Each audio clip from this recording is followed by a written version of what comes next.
Hello everyone, and welcome back to Terrifying Bedtime Tales. I know many of you use these videos to fall asleep, so before you drift off, I'd love it if you could leave a comment letting me know where you're listening from around the world. Also, don't forget to like and subscribe if you're enjoying this video story. In the heart of northern England, nestled among rolling hills and silent, deep lakes, lay the quaint village of Willowmere. It was the kind of place you'd miss if you blinked while driving past. Yet it held secrets that could chill the bones of even the most skeptical. Emily had arrived in Willowmere on a dreary September afternoon, the clouds hanging low as if trying to suppress the town's whispers. As a journalist known for uncovering the darkest mysteries, she couldn't resist the allure of a ghost story that seemed to stretch its cold fingers far beyond the grave. Her first stop was the Willow Inn, an old timbered building that looked out of place and time. The innkeeper, a stout woman named Mrs. Thorne, gave Emily the key to her room and a warning. "You're here for the ghost, aren't you?" "Most are. Just be careful, young lady. Some stones are better left unturned." That evening, Emily sat by the fireplace in the inn's dimly lit lounge, where a few locals gathered for a drink. The flickering light cast ghostly shadows, and soon she found herself surrounded by eager storytellers, each recounting their encounters with the woman in white. Old Tom, the gardener at the nearby estate, claimed he'd seen her by the lake at dusk. "She was real as you and me, but when she turned my way, her eyes, they were hollow, like death itself," he murmured into his pint. Martha, a retired schoolteacher, insisted the ghost walked the corridors of the old mansion on the hill, lamenting a lost child. Her cries pierced the night, so full of pain and longing that even the bravest souls dare not tread there after sunset. She whispered. Intrigued, Emily jotted down notes, her mind racing with questions. Who was this woman? What tragedy had anchored her spirit to these places? The following day, armed with a map sketched by Mrs. Thorne, Emily set out for the mansion. The path was overgrown, the air thick with mist that seemed to swallow sound. The mansion itself loomed like a forgotten relic, its windows boarded up, its grandeur lost to time. Inside, the air was musty, heavy with silence. Emily explored room after dusty room, each step echoing through the halls. It was in what appeared to be a study that she found the first clue, a faded photograph of a woman in a white gown. Her beauty was undeniable, but it was the sadness in her eyes that captured Emily's attention. Tucked behind the portrait was a letter, yellowed and brittle. The handwriting was elegant, the words filled with despair. "My dearest, I fear this might be my last letter to you. They believe the lies, and my fate seems sealed. If there is justice in this world, let our love be remembered. Let my truth be known." Emily felt a chill run down her spine. The pieces of the puzzle were starting to form a picture, one that promised to reveal the tragic tale of the woman in white. Determined, she pressed on, unaware of the shadows that began to gather around her, drawn by the stir of long-buried secrets. As the sun dipped below the horizon, casting long shadows across the crumbling walls of the mansion, Emily felt a sense of urgency. With only her flashlight piercing the gathering darkness, she continued to explore, driven by the voice of Anna from the letter, echoing through the halls of time. In a locked drawer in the master bedroom, Emily found a diary. The lock was rusted, and with a bit of force, it gave way. The diary belonged to Anna. The pages were filled with elegant script that spoke of love, betrayal, and a deepening despair. Each entry drew a clearer picture of a woman wronged, her life a tapestry of joy unraveled by deceit. June 12, 1894, Anna wrote, "Today, Edward promised to stand by me against his father's wishes. Our love is strong, but I fear his resolve is not." The entries grew darker as Emily flipped through the pages. July 7th, 1894, my heart is heavy.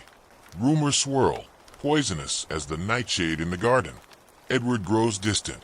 Can love truly vanish so quickly? As night fully settled, Emily realized she could not finish her exploration in the dark. She carefully placed the diary in her bag, intending to study it in the safety of the Willow Inn. Back at the inn, under the wan light of her room's lamp, Emily continued her reading. The diary entries confirmed the local stories. Anna was accused of a crime she did not commit, shunned by her lover, and driven to despair. The final entry was dated the night before her reported disappearance, September 3rd, 1894. If this is to be my last entry, let it be known that I loved truly and was betrayed as deeply. I cannot live with this shame. Tomorrow, I shall end my sorrow. May God have mercy on those who have not had mercy on me. Chilled, Emily closed the diary. The wind howled outside, as if mourning the century-old tragedy. Sleep eluded her as she pondered her next steps. By morning, she had decided. She would visit the old cemetery where Anna was said to be buried. The cemetery lay on the outskirts of Willowmere, bordered by the dense woods that locals seldom entered. The graves were overgrown with moss and ivy, the names on the tombstones nearly obliterated by time. Emily wandered among them, searching for Anna's grave. As she walked, a faint white mist began to form around the edges of the cemetery. Emily's heart raced as the temperature dropped, her breath visible in the air. Then, there it was. A simple stone marked Anna Marie Ellsworth, 1872 to 1894, standing before the grave. Emily felt a profound sadness wash over her. She laid the flowers she had brought on the grave, whispering, "I know your story now, Anna. The world shall know it too." Suddenly, the air shimmered, and the faint outline of a woman appeared before Emily. The figure was dressed in white, her face sad but beautiful. Emily wasn't sure if she was seeing a ghost or if her imagination, fueled by the tragic story, was playing tricks on her. "Thank you," the figure whispered, the voice as light as air, yet clearly audible. "For listening, for caring." Before Emily could speak, the figure vanished, leaving a cold stillness. Shaken, Emily took a moment to regain her composure before heading back to the inn. Back in her room, Emily started drafting her article. She wove together Anna's story from the diary, the tales from the townspeople, and her own experiences. She titled it The Woman in White, a tale of love, betrayal, and redemption. The article was published in a major magazine, and soon, historians and ghost enthusiasts flocked to Willowmere. The town experienced a revival of sorts, with tourists eager to catch a glimpse of the legendary ghost. As for Emily, the encounter had changed her. She felt a connection to Anna, a responsibility to tell other forgotten stories. Her career flourished as she became known for her sensitive and thorough investigations into the paranormal and historical mysteries. As the years passed, Willowmere embraced its ghostly heritage. The woman in white was no longer a specter of fear, but a symbol of justice and a reminder of the importance of truth. Emily returned often to Willowmere, each visit strengthening her resolve to fight for those who could no longer fight for themselves. And sometimes, just as the sun set and the shadows grew long, she thought she could see Anna, her white gown shimmering in the twilight, a silent guardian of the town. As the story of Anna, the woman in white, spread beyond Willowmere, Emily saw an opportunity not only to solidify her career, but to make a lasting impact on how historical injustices were perceived and rectified. Her article had stirred not just interest, but action, prompting local historians to delve deeper into Anna's story and the societal structures of that time. A year after her initial visit, Emily returned to Willowmere, greeted by an atmosphere transformed. The previously somber town now hosted guided tours, historical lectures, and a small museum dedicated to the late 19th century life. The mansion, once dilapidated and forgotten, was being restored as a historical site, with plans to dedicate a section to Anna's life and the legend of the woman in white. Emily walked the familiar path to the mansion, noting each improvement with a mixture of pride and melancholy. Inside, where she had once felt the oppressive weight of Anna's despair, there was now light filtering through new glass panes, illuminating refurbished walls adorned with period-appropriate artwork and excerpts from her diary. During her visit, the restoration team invited Emily to view a recently discovered hidden compartment in the mansion study, the very room where she had found Anna's diary. Inside the compartment, there were more letters and a locket containing a faded photograph of Anna and a mysterious man, presumed to be Edward, her lost love. This new find prompted a fresh wave of articles from Emily, focusing not just on the ghost story, but on the human elements of love, betrayal, and the quest for redemption. Her work brought attention to the need for historical empathy, urging readers to look beyond the surface of folklore. The impact on Willowmere was profound. The town's economy flourished with the influx of tourists and scholars. Local schools incorporated Anna's story into their curriculum, teaching students about critical thinking and the importance of historical context. The mansion's restoration project provided jobs and revived local crafts that were on the brink of disappearance. On the anniversary of her first night in Willowmere, Emily visited Anna's grave once more. This time, she was accompanied by a group of locals, each carrying a candle. They stood around the grave, a silent, respectful circle that contrasted sharply with the isolation Anna had experienced in her final days. As the twilight deepened into night, a soft mist enveloped the group, and for a moment, it seemed as if a white figure moved among them, a gentle touch passing over Emily's shoulders like a whisper of silk. When she turned, there was nothing but the flickering candlelight reflecting off the mist. Motivated by the profound experiences tied to Anna's story, Emily decided to expand her research into other forgotten tales, each one a thread in the intricate tapestry of human history. She wrote a book titled Echoes of the Forgotten, Unveiling the Spirits of History, which became a bestseller, further establishing her as a significant voice in historical and paranormal research. Through her writing, Emily aimed not only to tell the stories of those who had been silenced by time, but also to remind everyone of the enduring power of truth and the human spirit's capacity to seek justice, even from beyond the grave. The legacy of the woman in white evolved from a haunting presence into a symbol of a community's journey towards understanding and reconciliation. Emily's connection to Anna's story continued to inspire her, driving her to uncover more hidden stories, ensuring that the past, no matter how shadowed, had a voice in the present. Several months after her book's success, Emily was invited to speak at a prestigious historical and paranormal research conference held in London. This event attracted scholars, enthusiasts, and skeptics from around the world, providing a platform for discussions on the intersection of history, folklore, and the paranormal. Emily spent weeks preparing her presentation, titled Spirits of the Past: How Ghost Stories Shape Our Understanding of History. She intended to use Anna's story as a case study to explore how these narratives, often dismissed as mere superstitions, could shed light on social dynamics, injustices, and cultural memories. As the conference approached, Emily revisited Willowmere to gather additional insights and fresh testimonies from the locals whose lives had been touched by the renewed interest in Anna's story.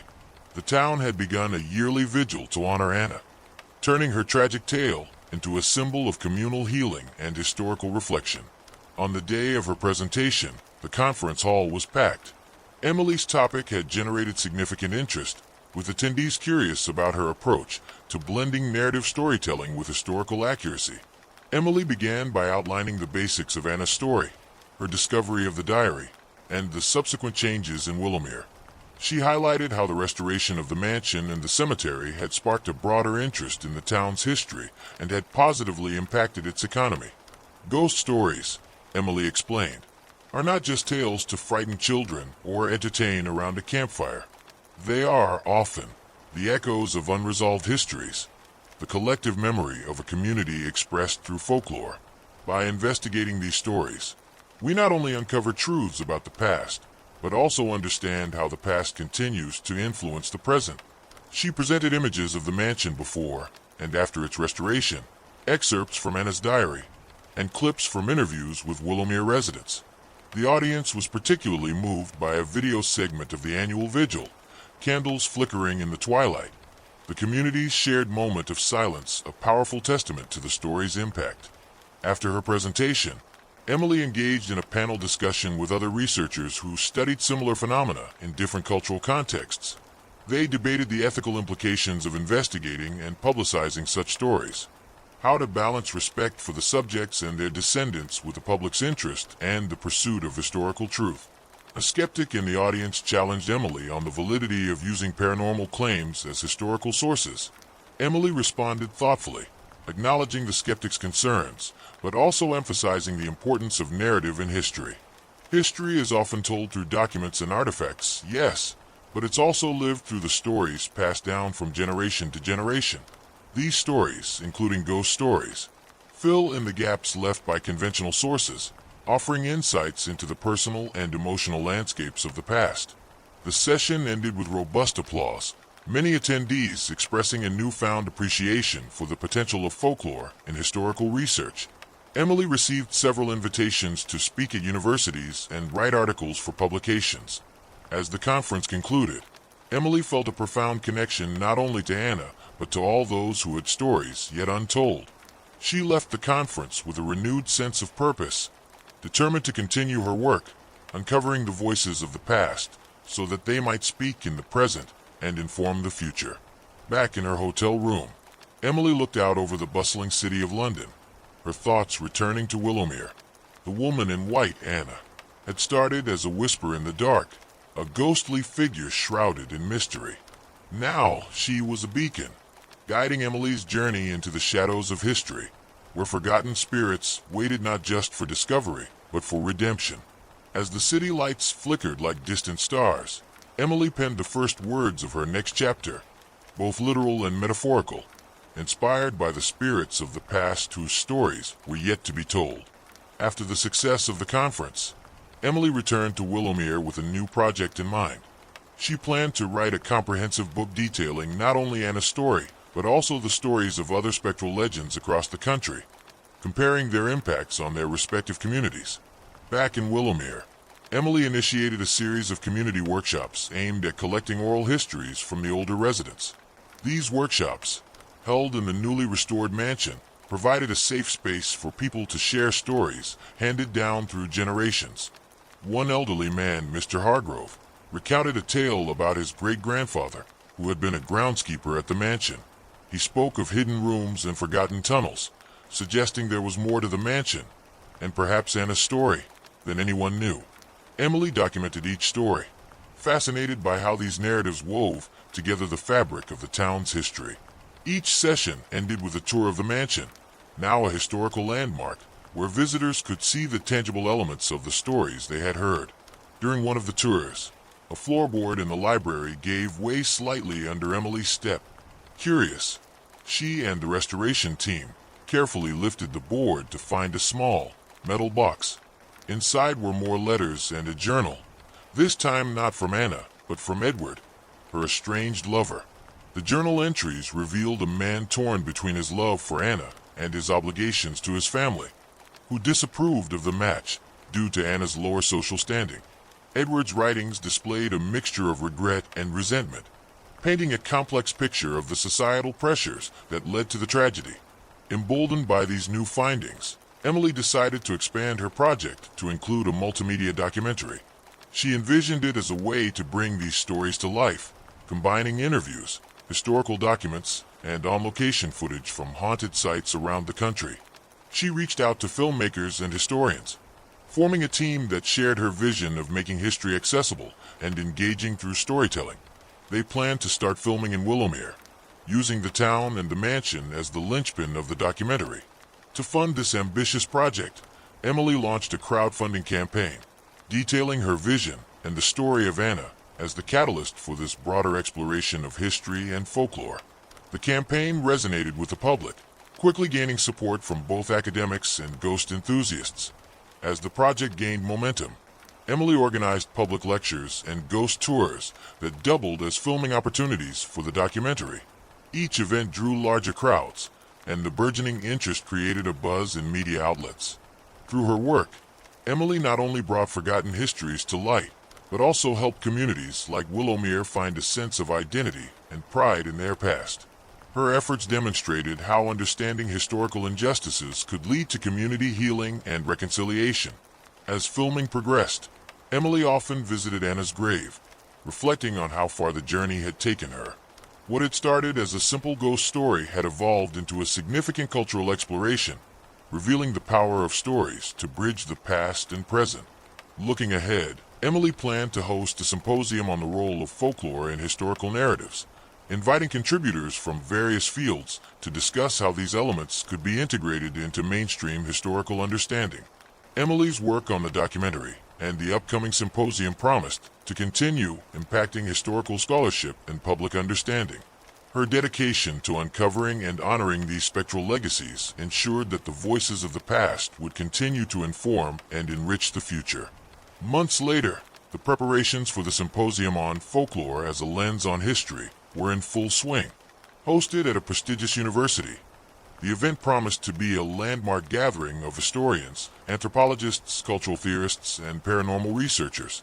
Emily was at the heart of the organization, her documentary project having sparked widespread interest in the academic community and beyond. As the symposium neared, Emily's documentary received its first public screening in Willowmere. The local premiere was a resounding success, with residents seeing their stories and their town portrayed on screen. The emotional resonance of the documentary set high expectations for the upcoming academic discussions. Emily used the momentum from the screening to promote the symposium, ensuring that the topics discussed would resonate with both scholars and the general public. The goal was to bridge the gap between academic research and popular interest in historical narratives. The opening day of the symposium saw a diverse crowd, filling the university's largest auditorium. Emily opened the event with a keynote speech, discussing her journey through Anna's story and how it had expanded into a broader exploration of folklore's role in understanding history.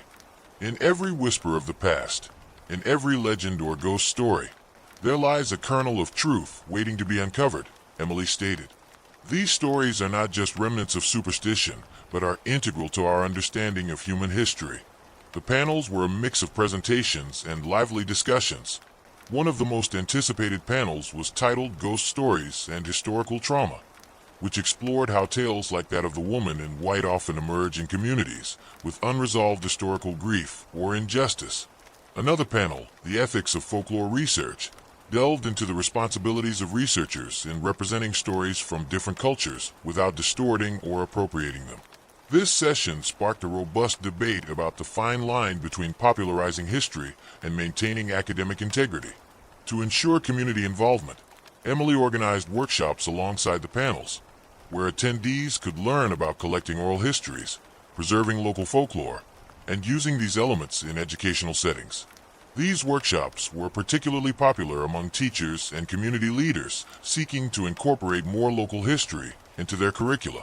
The symposium also featured interactive exhibits, including a virtual reality experience based on Emily's documentary, allowing users to visit historical sites and experience ghost stories in an immersive environment. This exhibit was a hit, especially among younger attendees, and sparked discussions about the future of historical education. As the symposium drew to a close, Emily delivered the closing remarks, reflecting on the discussions and the insights gained. She announced the formation of a new network for folklore and historical studies, aimed at fostering collaboration between academics, filmmakers, and communities. This symposium has shown us the power of stories to connect us to our past and to each other, Emily concluded. Let us continue this journey together, honoring those voices that have echoed through time and inviting them into our present. The success of the symposium led to a yearly event, growing larger with each iteration. Emily continued her work, traveling to different countries, collecting ghost stories, and exploring their historical contexts. Each story added layers to her understanding of global histories, deepening her commitment to bringing these narratives to the forefront of historical discourse. Her documentary series expanded into multiple seasons, each focusing on different themes of historical folklore, ensuring that the echoes of the past continued to resonate in the present. Buoyed by the success of the symposium and the continued interest in her documentary series, Emily embarked on a new phase of her project titled Global Echoes. Her goal was to explore how ghost stories and folklore reflect historical experiences across different cultures and continents, investigating their universal themes and unique local flavors. Emily meticulously planned her travels, selecting locations based on the richness of their folklore and the depth of their historical contexts. Her list included Japan, known for its eerie ghosts tied to tales of loyalty and revenge; Mexico, with its vibrant Day of the Dead traditions and legends like La Llorona; and Scotland, land of haunted castles and the famous ghostly apparitions of the Highlands. In Japan, Emily delved into the story of Oiwa, a woman betrayed by her husband and memorialized in the kabuki play Yatsuya Kaden. Emily explored how Oiwa's story influenced Japanese views on loyalty and betrayal, filming at locations significant to the original tale and interviewing cultural historians. Her time in Japan highlighted the aesthetic integration of ghost stories in daily life and art, showing how these tales serve both as cautionary stories and as tools of social cohesion. Arriving in Mexico during the vibrant celebrations of Dia de Muertos, Day of the Dead, Emily was struck by the contrast in cultural attitudes towards death and spirits. She focused on the legend of La Llorona, a tale of a weeping woman who drowned her children and now mourns them eternally. Through interviews with local storytellers and celebrations, she captured the blend of sorrow and celebration, showcasing how folklore can serve to process historical and personal grief. In Scotland, Emily's journey took her through misty landscapes dotted with ancient castles, each with its own ghost story. She investigated the famous tale of the Green Lady of Crath's Castle, supposedly the spirit of a woman who died in mysterious circumstances. By examining these stories, Emily explored themes of legacy and heritage, understanding how they contribute to the national identity and the preservation of history. Throughout her travels, Emily collaborated with local filmmakers and folklorists, aiming to create a documentary series that respected and accurately portrayed each culture's historical narratives and folklore. This collaborative approach not only enriched the content, but also ensured that the stories were told with authenticity and sensitivity. To accompany the documentary series, Emily developed an interactive online platform where viewers could explore the stories in more depth, access interviews with historians, and even submit their own local tales. This platform quickly became a hub for cultural exchange and education, furthering Emily's goal of using folklore to build bridges between past and present, local and global. After a year of global exploration, Emily returned to Willowmere to share her findings. She organized a film festival showcasing episodes from her travels, followed by panel discussions with her collaborators. The festival was a celebration of shared human experiences, reflected through the unique lens of ghost stories and folklore from around the world. Inspired by the success of Global Echoes, Emily planned her next project to focus on lesser-known stories from remote areas, intending to preserve endangered folklore before it faded away. She also began working with educational institutions to incorporate her findings into curricula, ensuring that the next generation understood the importance of preserving cultural narratives. As Emily's reputation grew, so did her opportunities to influence the broader field of historical and cultural studies. Her work continued to emphasize that understanding the ghosts of the past might help illuminate the paths of the future, making history a living, breathing part of everyday life. After the success of the Global Echoes project, Emily identified a pressing issue. Many rich folklore traditions around the world were at risk of being lost as older generations passed away and younger ones moved towards more globalized cultures. Determined to address this, Emily initiated a new project called Voices of the Vanishing, aimed at preserving these endangered narratives before they disappeared forever. Emily began by assembling a team of researchers, anthropologists, and technologists.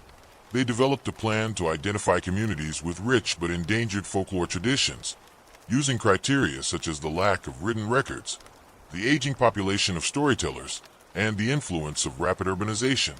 The first destination was the remote islands of Indonesia, where oral traditions still played a significant role in the community's cultural identity. Emily and her team spent months living with the local communities, participating in their daily routines and recording their stories through both audio and visual mediums. In the highlands of Papua New Guinea, Emily encountered tribes whose myths and legends were known only to a handful of elders. These stories, filled with teachings about the land, spirits, and ancestors, were recorded with the utmost respect for the community's cultural practices. To ensure these stories were not only recorded but also accessible, Emily's team developed an app that cataloged each story by location, theme, and language. The app included translations and interpretations, providing a broader context for each narrative and its cultural significance.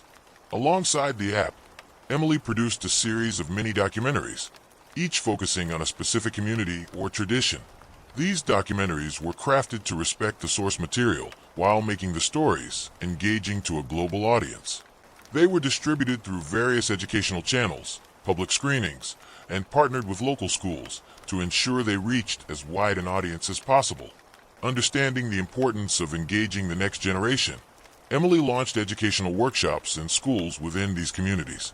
These workshops taught children about the value of their own cultural stories and trained them in the art of storytelling, ensuring that these traditions would continue into the future.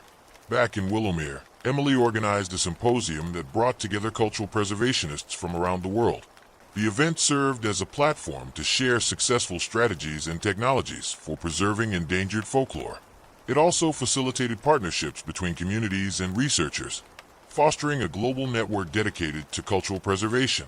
As Voices of the Vanishing grew, Emily established a nonprofit organization dedicated to the project's goals. The organization provided grants and resources to communities to help them preserve and celebrate their cultural heritage. Years later, Emily returned to some of the communities she had worked with. She saw the impact of her work. Festivals revived, stories once on the brink of extinction now thriving, and younger generations proudly carrying forward their cultural legacies. Emily's commitment to preserving global folklore continued to drive her work. Each story saved was a victory against the tide of forgetting, a testament to the power of listening, and a bridge connecting the past to the future. Building on the success of Voices of the Vanishing, Emily decided to launch a new initiative, Echoes Across Time, which aimed to not only preserve, but actively revitalize endangered folklores by integrating them into modern media. This project sought to bring these ancient stories into contemporary contexts, making them relevant and engaging for a global audience. Emily's vision was to collaborate with filmmakers, game developers, and authors to create media that featured these traditional stories. The goal was to ensure that these tales did not just survive but thrived and evolved within the global cultural landscape. Her first partnership was with a well-known video game company interested in developing a series of games based on mythical tales from around the world. Each game would be designed in close consultation with the communities that owned these stories, ensuring cultural authenticity and sharing revenues with them. Simultaneously, Emily worked with a group of filmmakers to produce a series of animated short films. Each film adapted a different folk tale, styled in the unique art tradition of its origin. These films were showcased at film festivals worldwide, receiving critical acclaim for their artistry and respectful handling of cultural material. Recognizing the power of the written word, Emily collaborated with authors to write a series of graphic novels based on these legends. The novels were illustrated by artists from the respective cultures, blending traditional storytelling methods with modern graphic novel aesthetics. These novels were used in schools globally to help students understand and appreciate cultural diversity. To make these stories accessible and immersive, Emily organized interactive exhibitions that toured major cities around the world. These exhibitions combined virtual reality experiences, traditional art, and live performances, creating a multisensory exploration of folklore. Key to the success of Echoes Across Time was the ongoing involvement of the original storytellers and their communities. Emily ensured that community feedback was integral to the creative process, hosting workshops and meetings to gather insights and approvals. The initiative had a profound impact globally. It not only increased awareness of these cultures, but also generated economic benefits for the communities involved. Young people in particular found new pride and interest in their heritage, with some choosing to become storytellers or artists themselves. Emily's work began to be recognized in academic circles as a model for cultural preservation and innovation. She was invited to speak at universities, where she discussed the intersection of technology, media, and cultural heritage preservation.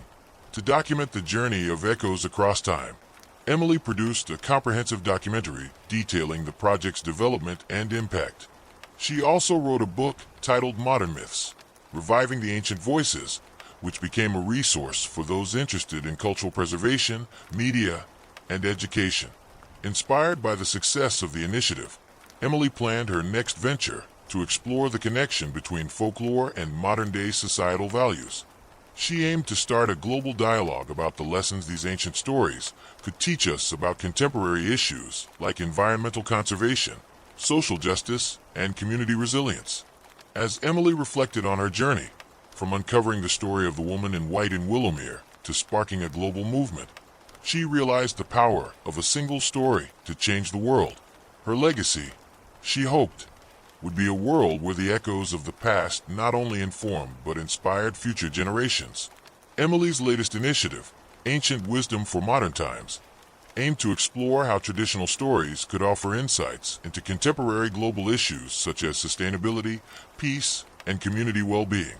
This project not only preserved folklore, but also demonstrated its relevance in solving today's challenges. Emily launched the project at a major international conference focused on sustainable development. She presented the concept that ancient folklore, often embedded with lessons on living harmoniously with nature and others, could inspire modern strategies for environmental and social challenges.